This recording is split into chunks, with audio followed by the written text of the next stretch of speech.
by the title of this video, this is my top 10 UFC fights of 2023.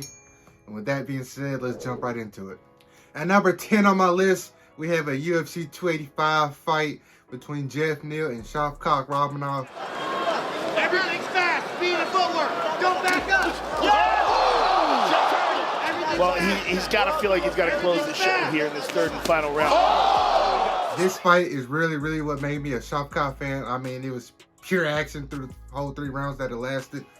Yeah, and I think this is the first time we see Shavkat rocked in the 3rd round whenever he got caught with that flurry. But Shavkat was able to weather the storm and get a pretty big finish over over Jeff Neal with a standing choke. Yeah, I can't wait to see what Shavkat got going on into 2024. I've already said I expect him to at least challenge for a title by the end of the year. What do you guys think? Let me know. Number 10, we got Shavkat versus Jeff Neal. Number 9 on my list, we have one of my favorite fighters ever, Edson Barboza versus Sadiq Youssef. Was in yellow. Trading. He says, I'm going to trade with him the whole first round and see who survives. Oh, big left from Youssef. Oh, God. He has a bubble hard. He's got him out bad right now. He's hurt real bad. He was done in round 1. I thought Youssef. Oh, gosh, he's got him hurt. Yeah, that first round, oh my goodness. Sadiq Youssef put on a pace on Edson Barboza. I don't know how Edson survived that.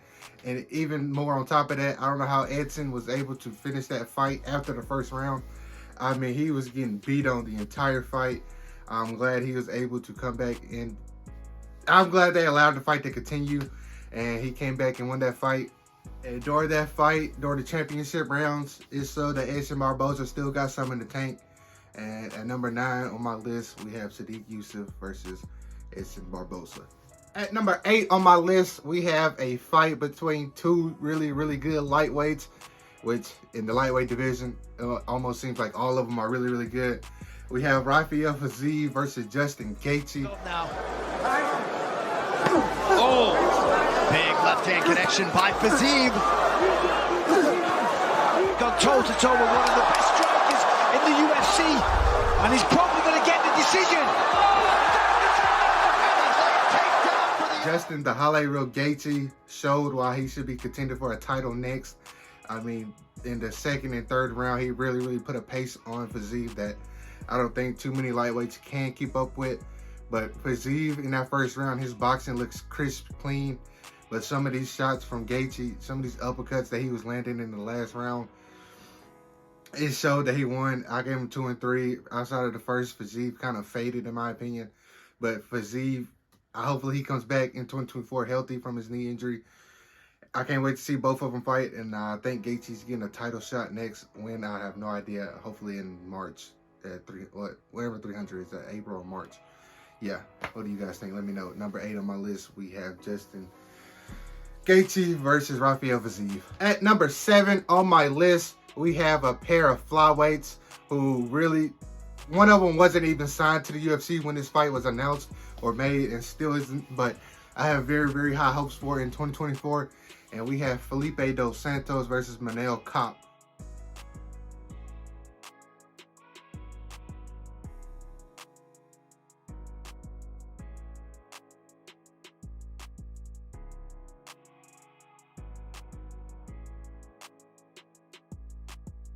This fight was electrifying throughout the whole fight.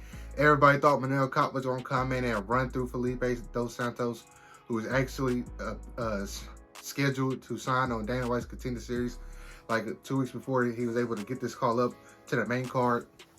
I mean, this is how stars are made. This is one of those fights where, yes, Felipe dos Santos lost, but I became a fan that day, and I can't wait to see his next fight. His next fight's right here. I can't remember it off the top of my head, but I know it's scheduled. I think it's the Mexican Independence Day card. But yeah, Felipe dos Santos versus Manel Kape. If you haven't watched it, go watch it. The fight's phenomenal. And that's number 7 on my list. Number 6 on my list, we have the tough final, Mr. Brad Katona versus Cody Gibson. He's got his 2nd win.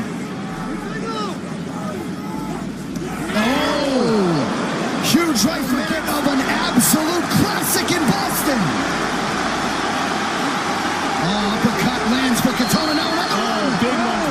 Katona. Katona's pulling away with it.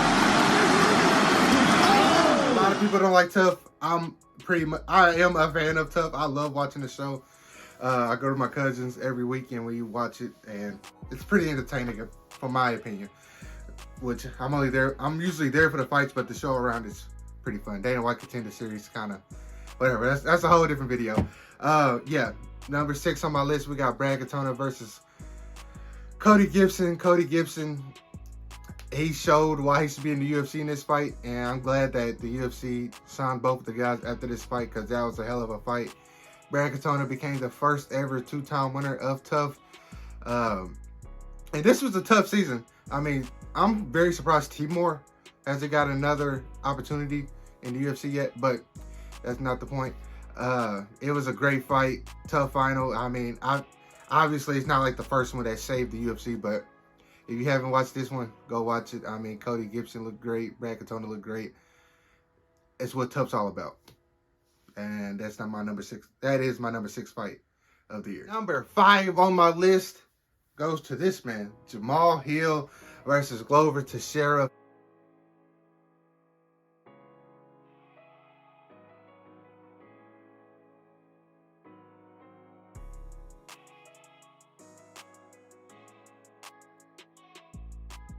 For the vacant light heavyweight title of the world in Brazil, Jamal Hill came in and did his thing. He did his thing. Glover Teixeira, at his age, I think he was like 40, 41, 42 during that fight. He's one of those rare people where I feel like he actually progressed once he passed 38, 39. I mean, he looked really, really good. But you know, I think Jamal Hill and this next light heavyweight corp is going to be really, really special. Hopefully Jamal Hill can come back in 2024 after tearing his meniscus and get his legal troubles out the way. He beat up his brother, so I really don't hold that against him. That's just my personal opinion. But yeah, Jamal Hill and Glover Teixeira, they went to battle for 5 rounds. Jamal Hill's gas tank held up. It surprised a lot of people. It surprised me. I thought he was going to have to get the knockout to win the fight, but he did it. And yeah, that's my number 5 fight of the year. Number 4 on my list, we have Kelvin Gastelum versus Chris Curtis. But he's got a... Oh! Eating a lot of hard shots. Chris, check that one. Oh, good left hand over the top. I mean, it was a stand-up fight that a lot of UFC fans like to see, and you can't really beat it. Kelvin Gastelum boxing looked really, really good. Chris Curtis boxing looked really, really good. It's just what MMA boxing looks like. Chris Curtis did some good leg kicks. Some of Kelvin Gastelum takedown defense that he had and punches that he was landing on in the second round really, really made a difference in my opinion. It was a great fight. It was a great fight. Chris Curtis, hopefully he can bounce back in 2024. Kelvin Gastelum just got submitted by Sean Brady to end 2023. I don't know what we go from here with these two fighters, but they put on a hell of a fight in 2023, and hopefully they can roll it over into 2024 whenever they do step foot in the octagon again. Number 3 on my top 10 list, we got the pound for pound number 1 at the moment, Islam Makhachev versus Alexander Volkanovski 1. Volkanovski heading him off on the pressure. Typical. Nice left hand. Massive right hand. Those hands. Oh, beautiful takedown to the follow-up. Beautiful job. This is what makes you separate in the sport of MMA. These type of fights right here. Alexander Volkanovski was able to move up a weight class and take the 155 best to 5 rounds, and it was a hell of a fight. The second one, Islam left no book open or anything. He shut that whole conversation down. But this first fight had everything you would want. Volk ended the 5th round very, very strong, but Islam did do enough to win the fight. But it left you wondering, like, what happens if there's a 6th round? You know what I mean?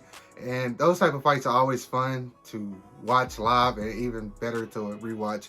So Islam versus Volk 1 is my 3rd fight. This is my 3rd place fight of the year. And yeah, I'm very, very surprised at how the second fight between them went. But y'all let me know how y'all felt about that. My number 2 fight of the year. I really wanted to put this fight at number 1, but I just couldn't do it because it's not a title fight. But we have Mr. Jalen Turner versus Dan Hooker. But it would have to come from him being in the clinch and dragging him to the ground. You saw him in order for Hooker to close the range, though, he's got to move his head. Good left hand by Hooker. Another one. Dan Hooker hurt him. Another left hand now. Hooker smells blood in the water now. Dan Hooker, Dan the Hangman Hooker can walk through some punch, man. I can tell you that. I mean, he had a broken face, a broken arm.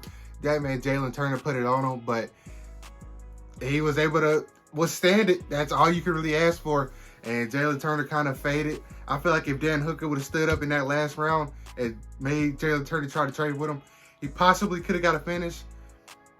We never know. Jalen Turner did miss weight also in that fight, so that kind of dampened it a little bit. But Dan the Hangman Hooker, hopefully he makes a full recovery for 2024. I cannot wait to see him fight again. And Jalen Turner, that's how you end your 2023 off of a rough start to it. Yeah, this man put it on Bobby Green. The ref in that situation probably should be fired. The stoppage was horrible. I mean, he's still getting hit. That fight had it all. I mean, Dan Hooker was hurt. Jalen Turner was hurt and gassed. But Dan Hooker showed that conditioning and being able to defend yourself at all times is kind of the best discipline you can have once you get into those later rounds. Yeah, number 2 on my list, we have Jalen Turner versus Dan Hooker. Great fight for those guys. Number 1 on my list, we have Mr. Brandon Moreno versus Alexandre Pantoja.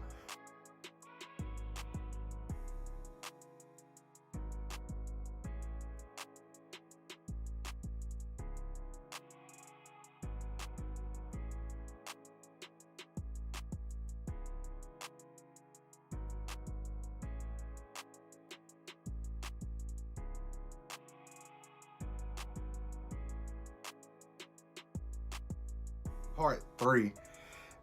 This fight was a masterclass of just showing how good the flyweight division is, how fast they move, how they do everything, just so at a really, really great level. And it's one of those rare times where Moreno is still around. I mean, Moreno weighed in as the backup fighter for UFC 296. He's still going to be around. He does have a fight with I forgot Amir Abazi coming up, which should be really, really fun. But yeah, Brandon Moreno still at the top of his game. Alexandre Pantoja looks like he's going to be around for a very long time, because what he's able to do in the championship rounds is he takes people to deep water and just like drowns them. How he does it, listen, I don't know who's in his camp, but his camp is treating him like he's supposed to be treated. He's acting like a really, really, really good champion that's trying to be a champ for a really long time. But that is my top 10 fights of 2023 from the UFC.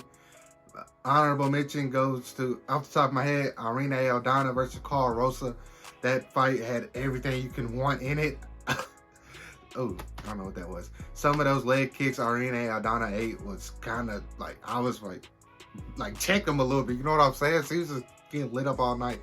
But Irene Aldana's boxing really, really shined through, which she needed that fight she needed that to shine through she needed that to shine through the fight the entire time if she wanted to win that fight, and she did. Yeah, let me know what fights you think I missed off this list, and like always, be good people. Peace.